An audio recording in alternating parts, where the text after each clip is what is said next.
Seorang lelaki berusia 46 tahun diburu selepas bertindak agresif mencederakan seorang pegawai agensi anti dadah kebangsaan ADK Brickfield menggunakan pisau dalam satu operasi di Jalan Kerinci Bangsar semalam.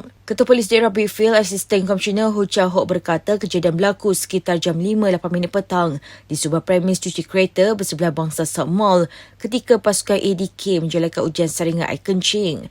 Beliau berkata mangsa Faizal Ali berusia 48 tahun mengalami luka di tapak tangan dan ibu jari kanan akibat serangan itu. Suspek pada mulanya ditahan dan diarah menjalani ujian saringan kencing.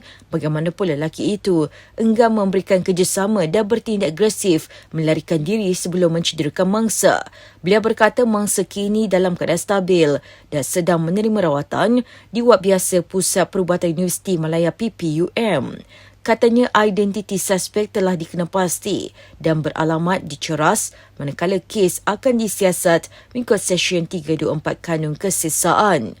Sehubungan itu, orang ramai yang mempunyai maklumat diminta menghubungi Pegawai Penyiasat Inspektor Syed Hamis Asfar Syed Muhammad Najib di Ibu Pejabat Polis Daerah IPD Brickfield atau mana-mana balai polis berhampiran bagi membantu siasatan.